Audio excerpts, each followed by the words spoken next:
So, we're here. First and foremost, primarily we are talking the blues. Yeah, So, okay. From the beginning, what is the blues for you? Well, the blues sort of underlines most of the music that I've listened to. There's usually a bit of a blues component in it. Having said that, I love all kinds of music. So I don't primarily consider myself a blues musician, but obviously it's 12 bar, often the 12 bar format. It's as much a feeling as anything that goes back to all the old guys in Mississippi and the Piedmont blues on the East Coast with a bit of ragtime thrown in, then moving up to Chicago. But it's as much a feeling as a musical structure. What kind of feeling is that? How does it make you feel? Well, really, some people just say the blues is sort of downtrodden people expressing their dissatisfaction with their lot and it's sort of expressing misery and that. But it is basically expressing the whole gamut of human emotion and human existence, from joy to the misery and the downtrodden parts of life. So yeah. Human condition. Yeah, la condition humaine, if you like it. Yes, sure. So although you just said you wouldn't class yourself as a blues musician, but you go to the New Forest Blues Club. What draws you to blues as a genre, or even the club?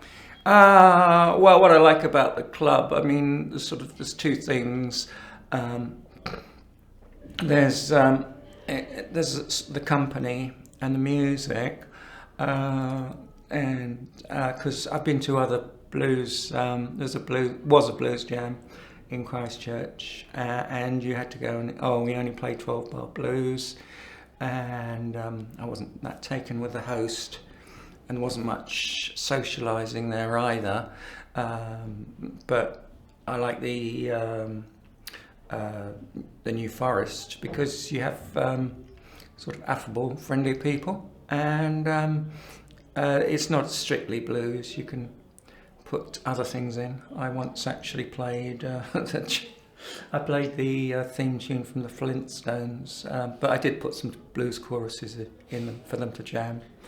But really you're a no rules.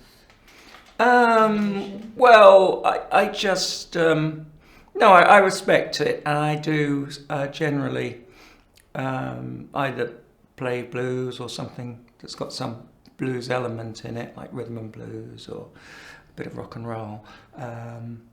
But I'm not that big a fan of genres and keeping things in silos and boxes, because musicians just influence each other.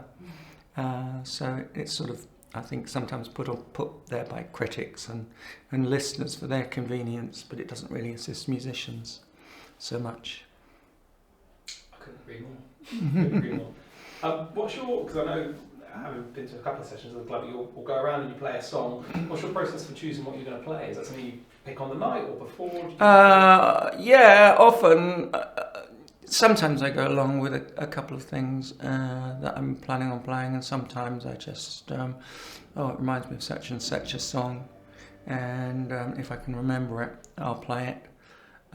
So quite often I'll sort of change the choices that I do. I go to a similar evening in Christchurch, which isn't blues. It's a jam upstairs at the Snug, and it's the same kind of process. We sort of go around in a circle, and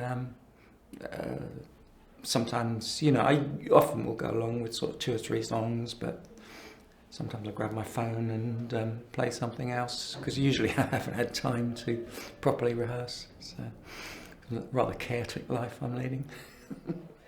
Do you think groups like the MFAB and the one you talked about in Christchurch, think they're important? Oh, absolutely, yes. I mean, basically what got me into it was about, it was the end of 2010, and I was feeling a bit, I wasn't sort of clinically depressed, but I was a bit sort of low down. I was in a job as a traffic warden, which wasn't actually all that satisfying.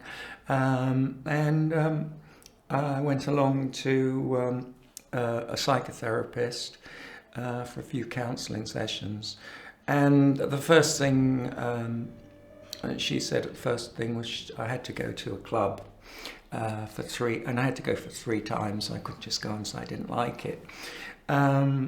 So when I went home, somebody previously said to me about open mics, and which I hadn't really heard of. I'd heard of folk clubs, and I'd looked at the local folk club, and that didn't really appeal. So I Googled, and I found there was an open mic which had just started a few months before at the Nelson Tavern, which was quite close to me. So I went along and liked the first night and absolutely loved it. And that sort of, I think that was December the 5th, 2010. It sort of transformed my life really, because through that I met an awful lot of, made an awful lot of friends. So most of the people I know now are musicians, because I was diagnosed as sort of suffering from social isolation, which, like, I had a lot of friends, but they'd all sort of moved away and I hadn't replaced them. And then when my counsellor finished, we sort of became friends, and she joined the band. She was actually a musician, and I think she'd only ever performed once. She said she'd been drunk and done some karaoke. But I formed a band with a bass player, and she came along too, and so I sort of repaid her by introducing her to the music world. The sad end of the story is that she died about 10 years later at cancer. She was only 60, which was rather sad, but we had some good times together, and it's all on YouTube if anyone wants to look. So what would you say you prefer, the clubs where you just do your bits around the table like you do at NFAB, or doing gigs? I don't mind really. I mean, the nice thing, I haven't been to NFAB for the last 3 sessions. One was because they moved it, and I was going to a gig to see John Etheridge, the guitar player. The other 2 were somebody actually paid me money to perform, so that was a bit of a no-brainer, although I do miss NFAB. So I don't mind really. The one thing I know in lockdown, I actually didn't mind lockdown. I quite enjoyed it really. The thing I did miss was playing with other musicians. So I didn't mind not performing solo, but I do get a buzz when playing with other people. Do you think, music in general, but maybe especially the blues, do you think it is a way to...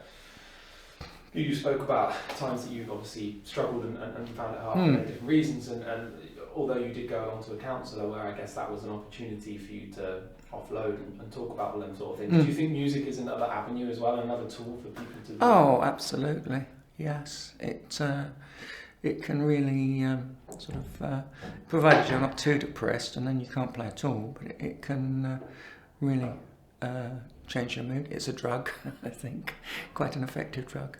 So yeah, for sure. And how does it make you feel when you're playing them songs?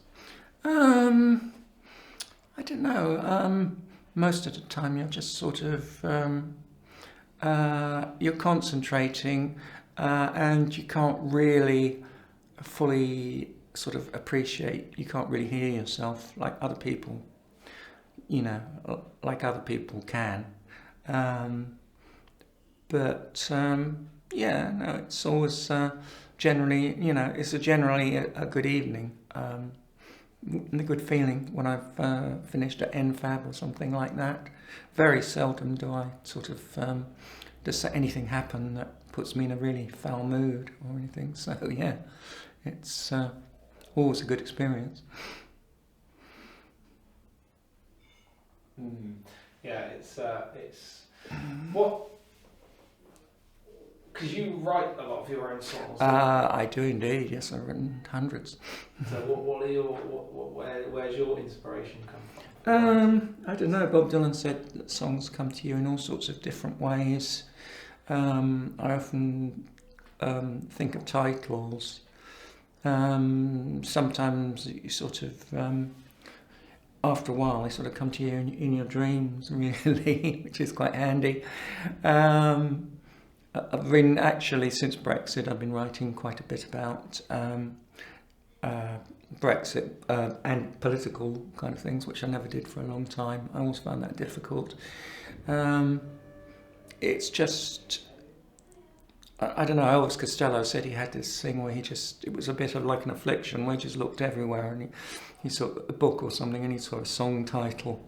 So it's just something that you have to train yourself or subconsciously train yourself into doing, really. So is it the sound that you hear or the meaning? Well, sometimes. Sometimes you're playing guitar and you'll just play a guitar.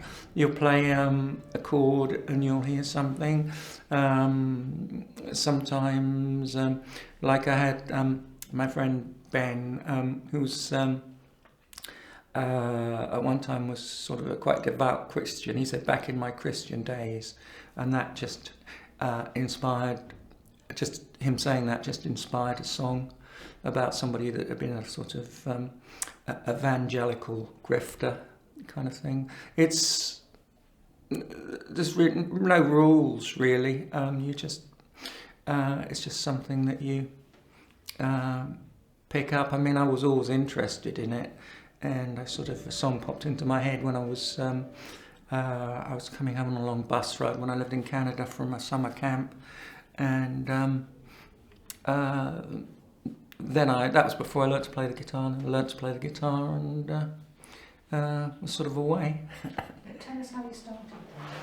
How I started? Well, I was given an old ukulele banjo, probably around about 1964, that had a coffee stain on it. I used to sort of strum away at that a bit. And then the next year, August 65, I saved up and bought a shocking guitar, £4, 19 6, and it had terrible action. It was called Kansas, made in Czechoslovakia. And I messed around for about 4 years before, and in that time then I'd moved to Canada, and I had a friend that could play guitar, so I hang around with him. And although previously I'd sort of just been playing, but not any songs or anything, I'd just been sort of improvising stuff. So I learned fairly quickly how to play guitar then, and that was once I could play guitar, pretty soon. I was trying to learn to play classical bass one day, and I gave up and just wrote a song instead. So that was sort of the way I've approached it. Do you think how you're feeling at certain times influences or kind of affects the song that you're writing? Oh yeah, sure. Sometimes it's a bit of venting. Like I think when I was playing those Winter Blues in, I think I played in January or February, about how I dislike the winter and so forth. Yeah, it's hard to say because sort of songs just sometimes they relate and sometimes they don't. It's quite a sort of interesting process where they come from, you know. What draws you to a particular song? Is it do you listen to it just because of the music, or is it that kind of relatable? Well, I don't know. I do have very wide taste in music, and I'm sort of interested in everything just to sort of to see how it works really, and what its what it's doing. Songs I like, it's same as probably most people. Melody, lyrics, just like any other listener. It's I'm fairly tolerant. I'm fairly easy to please. So yeah, it's not anything that's all that different, I think, from most people. So you brought your guitar today. Yep. I want to make sure there's enough time for you to play us a song. Okay. Is there any sort of anything else you'd want to say, like when you were thinking about coming here today? Is there anything you kind of, what I want people to kind of hear? Is there anything necessarily you thought about? No. Well, the main thing really is I'm quite interested in plugging my YouTube channel. In fact, you probably see I had a bit of an accident, and what happened? I tripped at the top of the stairs. I fell down 3 steps, and I was a bit shaken up. But, well, thank goodness I didn't fall down all the stairs. And after about 5 minutes, I got up, which wasn't a very clever thing to do, because then for some reason I fainted and I fell down the rest of the stairs, bashed my head on a tin of white paint, which will feature in the song that I'm playing. And fortunately, faint and paint rhyme, so that's quite handy. Yeah, and in a hospital too, I was sort of sent out a thing on Facebook with a picture of me with the bruises, and saying it would cheer me up if everybody subscribed to my YouTube channel. So don't miss an opportunity for a plug is my motto.